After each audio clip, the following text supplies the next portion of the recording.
Okay, kailangan talaga yon kasi sa pag-edit ng video, kailangan mong i-sync yung audio sa video and nakakatulong yung pag-clap ng 3 beses. What is up guys? This is VJ Villafuerte at welcome sa first video ko tungkol sa Civil Engineering Board Exam. Ngayon, this video is all about paggawa ng note cards. Ngayon, kung may note cards na kayo at gusto nyong i-compare lang sa akin, para ma-check kung may na-miss ba kayong formulas o kung ngayon pa lang kayo gagawa ng note cards, which in that case, bakit ngayon lang? Pwede niyong pagbasihan yung video na to at i-check kung paano ba magsimula. So, konting notes lang bago tayo magsimula. Una, pwede niyo namang i-copy word for word yung note cards na ginawa ko. Pero, try nyo na gumawa rin naman ng sarili nyo note cards kasi mas maganda na yung note cards na gawa nyo ay best fitted for you. So, anong ibig sabihin ko nun? May mga formulas kasi sa board exam na hindi ko na sinama sa note cards ko dahil obvious na sila eh. Like yung formula ng area ng circle, pi r squared. Naaaral na natin yun ng elementary, so bakit ko pa isasama sa note cards ko? Pangalawa, may mga formulas kasi na sobrang gamit ko na nung college. So, hindi ko na kailangan ilagay sila sa note cards tulad ng flexural fiber stress. Sigma is equal to my over I o kaya transverse shear stress na tau is equal to VQ over IT. Super memorize ko na sila. So, kung memorize nyo naman yung formula, hindi nyo na kailangan ilagay sa note cards kasi it would just take up space. At super dami na nga ng formula sa note cards. Huwag nyo nang dagdagan ng mga formulas na alam nyo na. So, depende sa inyo. So, siguro may mga formulas dito na alam nyo na hindi nyo na kailangan isulat. Dapat talaga best fitted para sa inyo at sa inyo lang.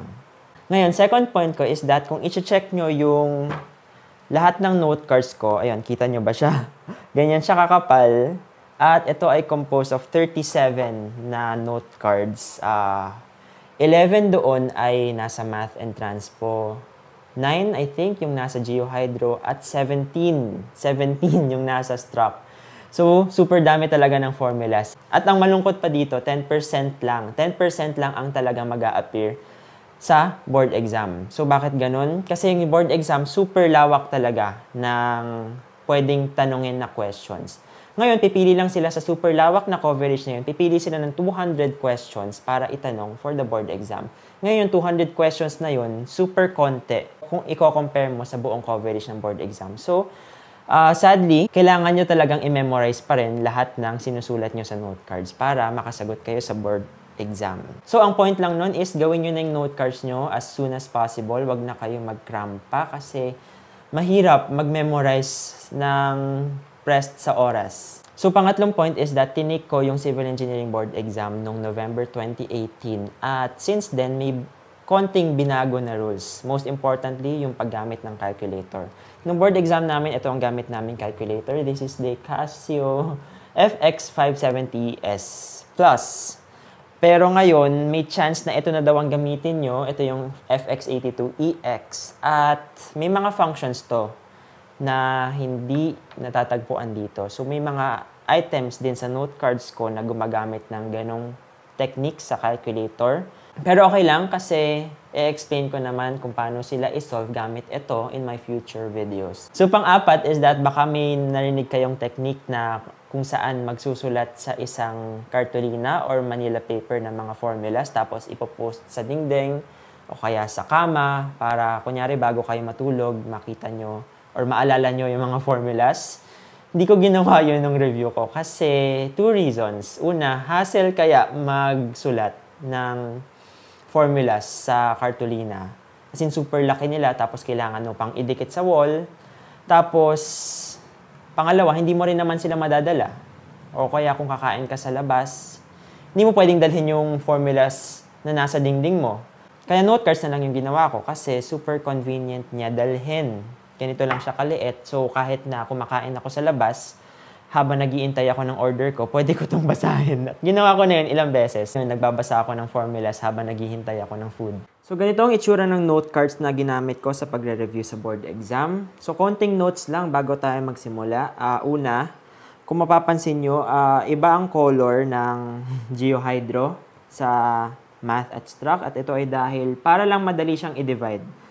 So, para alam ko na Geohydro na ang nire-review ko, ginawa ko siyang yellow. So, para ma-divide lang siya sa math tsaka sa struct. Next is that may page number ang mga index cards ko. So, kung mapapansin nyo, zoom in ko lang. There. Page 1, page hanggang sa page 11 for math, tapos magre-restart siya sa page 1 for GeoHydro. Ito ay para kapag inaaral ko ang note cards at nahihiwalay sila sa isa't isa, pwede kong mabalik siya in that order. So next is that, kung mapapansin nyo rin, sa ilang formulas sa note cards ko, merong makikitang highlights. So, bakit may mga naka-highlight na formula? Yun ang mga formula na nahihirapan pa rin akong i-memorize. Hanggang ngayon, actually. Hanggang ngayon, hindi ko sila memorize. At hinighlight ko sila para every time na mag-go through ako sa mga note cards, every time na aralin ko sila, makaka-focus ako sa mga hindi ko pa alam na sa mga nahihirapan akong ma-memorize na formulas. At next is that meron ditong mga formulas like this na may calculator techniques. So, mababasa nyo, may mode 7. Mode 7 na isang calculator technique na natatagpuan dito sa Casio 570ES Plus. Pero sadly, dahil nga ito na ang gagamitin nyo, may mga formulas dito na hindi applicable para sa calculator na to. Pero okay lang kasi i-discuss ko rin naman kung paano sila ma-solve gamit yung new calculator. Next is that may mga red marks. So ito, tulad nito, red marks. Ang ibig sabihin lang ng red marks is that mag-ingat or warning kasi hindi siya applicable sa lahat ng cases. So ito, constant term is not a coefficient. Parang reminder lang sa akin na baka makomit ko yung mistake na yun. So next is that may mga drawings ako dito. Yung mga drawings na yan, nakakatulong talaga para ma-visualize mo kung ano bang nangyayari sa problem na yun. So like this, normal distribution, tapos yung colors nila, iniba ko. At here, yung mga shapes ng triangles para ma-equate ko, para ma-link ko sa isip ko na equilateral triangle, ito ang kanyang formula. So next is that tinay kong i-explain bawat isang formula sa mga takes ko sa video na to at umabot ng 1 oras. So para naman hindi kayo mabore at hindi naman 1 oras ang abutin ng video na to, ang gawin ko na lang is that i-flip ko na lang para mabasa nyo lahat ng formulas. In my future videos, explain ko na lang kung ano ang ibig sabihin ng bawat isa sa kanila. So okay, let's start na.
Okay, ito ay actually isang flowchart. So, 2 pages yung kanyang sakop. Ito ang buong flowchart. Kapag i-zoom out mo, right, kita na ba lahat? There. Okay. So, check ulit natin. Ito ang first page.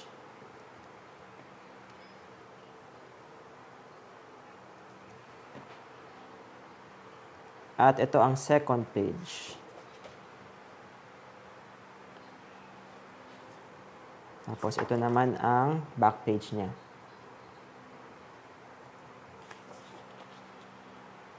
At ito ang back page ng second page.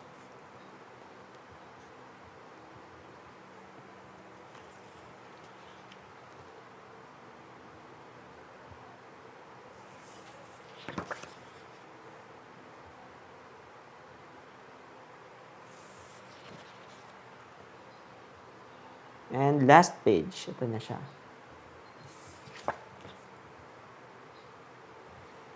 Okay, yun na lahat ng formulas na kailangan nyo para sa Civil Engineering Board Exam. I mean, meron pa naman siguro akong na-miss, pero I think rare cases na lang yun. Kasi tinry ko talaga best ko para i-include lahat ng formulas na pwedeng magamit sa board exam. So kung natulungan kayo ng video na to, sabihan nyo yung mga friends nyo na magte-take ng Civil Engineering Board Exam. At syempre, kung gusto nyo akong suportahan sa paggawa pa ng mas maraming videos about the board exam, definitely subscribe at abangan nyo pa ang mga future videos ko. So konting teaser lang, ang isa sa mga videos na plano kong i-post ay tungkol dito at dito. And ito. So, ang mga calculators na pinakita ko is yung mga calculators na pwedeng gamitin para sa May 2020 board exam kung hindi nila babaguhin yung rules ngayon. At syempre, include na rin natin yung mga bawal din gamitin. Tingnan natin kung ano ba ang kinumpare nila sa mga calculators tulad nito. At syempre, yung mga bagong calculators tulad nito. And ito. At syempre, yung pinaka magandang kong calculator, this one. Okay? So, yun lang. Thanks for watching.